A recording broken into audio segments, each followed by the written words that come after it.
next hand we get Jack 10 of spades. We make it 200. Okay, good. I like how he's reducing the raise size now. And the big blind calls. We flop backdoor flush draw, a good backdoor straight draw in second pair, so a pretty good flop for us. Even when our opponent pots it, we're definitely not folding. Yeah, we call, totally standard. No reason to raise. Turn is amazing for us. Our opponent pots it again. So once again, we definitely want to get the money in. The question is, what's the best way to do it? And there's three options. We could call, we could make a small raise, or we could shove. I think I like calling here because our opponent we have not shown any strength in the hand yet. And I think there's a good chance our opponent can bluff with air if we just call. And, yeah, there are some draws, but I think calling is better. I think our opponent is more likely to shove the river with air, or even just like overvalue his hands. Say he has like ace queen. If we raise, he might suddenly be like, uh-oh, my opponent has a jack. Maybe my hand isn't good anymore. But if he has ace queen and the river blanks out, he might just shove thinking, oh, my hand's definitely good. So, it causes him to overvalue his hand. So I like calling.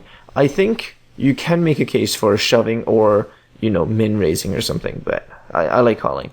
And our hero does that, so I'm glad we agree. And the river he checks.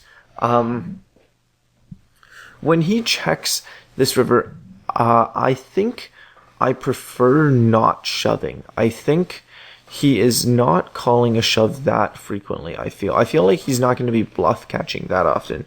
So I think I would prefer betting something like 2,500 or something.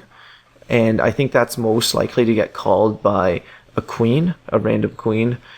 I don't think there's a high chance that he has something like pocket aces, because I think he would just shove. So our hero decides to shove, and we get called anyway, so I guess that's good. Our opponent had king, queen.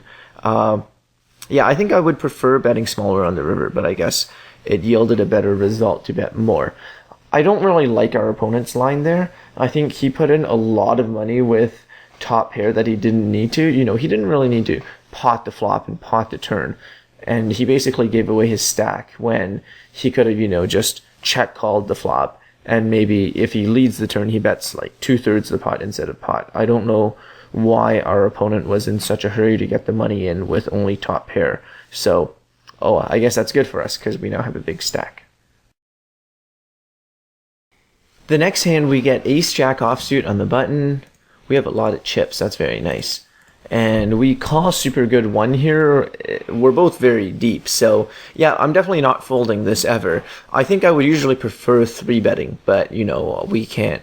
I can't really argue that one's better or worse. The reason why I prefer 3-betting is because I don't think I feel like when I hit a hand with ace jack here, I'm just going to be rope-a-doping every time. By that I mean, say the flop comes jack 3-2. My hand isn't really good enough to raise and, get it all in. Like, ace jack is just not a good hand for getting in this many bets post flop. So I'd rather 3-bet and sort of turn my hand into a bluff and still have something if he calls. But nonetheless, calling is totally fine. Yeah, so the reason I don't like it is because when we hit top pair, we can't really raise because, we can raise, but we can't raise and expect to be able to get in a big pot ever unless we hit 2-pair or trips or something, or a straight. So nonetheless, enough about that. Calling is fine, and a very good flop for us. We hit a straight draw and backdoor nut flush draw. Yep, so super good continuation bets, and we just call. And I like this. I think super good is not continuation betting this board that frequently because it's a scary board. I mean, I still expect him to continuation bet with a hand like ace queen that has a gut shot, but I think if our opponent had like ace king or like pocket sixes or something, I think he would just give up this board. So the fact that he's c-betting, I think he usually has at least something. So I like calling because I think raising he's not going to fold that frequently. So I like that. Also gets more value out of our backdoor flush draw when we just call. Turn is a complete brick, and our opponent bets 1,400, and we fold here, and I like that. I think that's a very disciplined fold. I think a lot of players would try to call thinking they have enough implied odds, but I totally agree that folding is correct. I think you don't have enough implied odds to call here because, when the river is a 7 or a queen, is our opponent really going to call a big river bet with pocket kings? I don't think so. And also, there's still one player left to act. What if he raises? What if he shoves or something? Then we just threw away 1,400 chips. So I think that's a very disciplined fold. I like it.